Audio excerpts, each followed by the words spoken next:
വീട്ടമ്മമാരുടെ ശ്രദ്ധയ്ക്ക്. കേരളത്തെ ഭീതിയിലാഴ്ത്തിക്കൊണ്ട് ഒരു മാരക രോഗം കുടിവെള്ളത്തിലൂടെ പടരുകയാണ്. പ്രിയ വീട്ടമ്മമാരെ, നിങ്ങളുടെയും കുടുംബാംഗങ്ങളുടെയും ആരോഗ്യത്തെക്കുറിച്ചാണ് ഈ വീഡിയോ. നമ്മുടെ കേരളത്തെ ആശങ്കയിലാഴ്ത്തിക്കൊണ്ട് അതീവ ഗുരുതരമായ ഒരു രോഗാണു നമ്മുടെ കുടിവെള്ളത്തിലൂടെ പടർന്നു പിടിക്കുന്ന ഞെട്ടിക്കുന്ന വിവരങ്ങളാണ് പുറത്തുവരുന്നത്. കഴിഞ്ഞ ഏതാനും മാസങ്ങളായി സംസ്ഥാനമെങ്ങും അമീബിയ എന്ന ഈ അപകടകാരിയായ രോഗാണുവിന്റെ വിളയാട്ടമാണ്. ഞെട്ടിപ്പിക്കുന്ന കണക്കുകളിതാ. 200-ൽ-അധികം പേർ നിലവിൽ വിവിധ ആശുപത്രികളിൽ ചികിത്സ തേടുന്നു. ഇതിനോടകം 27 വിലപ്പെട്ട ജീവനുകൾ നഷ്ടമായിരിക്കുന്നു. ഇതൊരു മുന്നറിയിപ്പാണ്.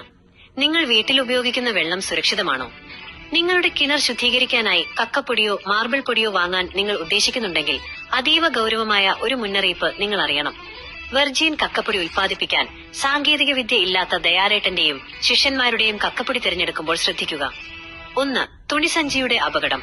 ഡയാലേട്ടന്റെയും ശിഷ്യന്മാരുടെയും കക്കപ്പൊടി തുണിസഞ്ചിയിൽ കെട്ടി കിണറിലിടുന്നതിലെ പ്രധാന പ്രശ്നം തുണിസഞ്ചി കിണറിനുള്ളിലെ വെള്ളത്തിൽ കിടക്കുമ്പോൾ രോഗാണുക്കളുടെ പ്രവർത്തനത്താൽ ജീർണിക്കും എന്നതാണ്. ഇങ്ങനെ ജീർണിക്കുന്നതോടെ ആ മാരക രോഗാണുക്കൾ കുടിവെള്ളത്തോടൊപ്പം നമ്മുടെ ശരീരത്തിലെത്തുകയും ആരോഗ്യത്തിന് ആപൽക്കരമായി മാറുകയും ചെയ്യും. 2. ഉയർന്ന താപനിലയിലെ അപകടം. കടൽ കക്കകളിലെ രോഗാണുക്കൾ അടങ്ങിയ പ്രോട്ടീൻ മാലിന്യം വേർതിരിക്കാൻ സാങ്കേതിക വിദ്യ ഇല്ലാത്തതുകൊണ്ടാണ് ഡയാലേട്ടന്റെയും ശിഷ്യന്മാരുടെയും കക്കപ്പൊടി 180 ഡിഗ്രി സെന്റിഗ്രേഡ് വരെ ഉയർന്ന താപനിലയിൽ സ്റ്റെറിലൈസ് ചെയ്യുന്നത്. ഉയർന്ന താപനിലയിൽ സ്റ്റെറിലൈസ് ചെയ്യുമ്പോൾ ആരോഗ്യത്തിന് ഹാനികരമായ കാൽസ്യം ഓക്സൈഡുകൾ രൂപപ്പെടുന്നു.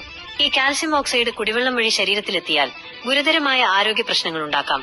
കാൽസ്യം ഓക്സൈഡ് സാവധാനം ശരീരത്തിൽ എത്തുന്നതിനു വേണ്ടിയാണ് തുണിസഞ്ചിയിൽ കെട്ടിയിടുന്നത്. ആയതുകൊണ്ട് തുണിസഞ്ചിയിൽ കെട്ടിയിടാത്ത വിധം വെർജിൻ കക്കപ്പൊടി പോലുള്ള ഗുണമേന്മയിൽ സാങ്കേതിക വിദ്യയോട് നിർമ്മിച്ച ശുദ്ധീകരണ ഉത്പന്നങ്ങൾ ഇന്ന് വിപണിയിൽ ലഭ്യമാണ്.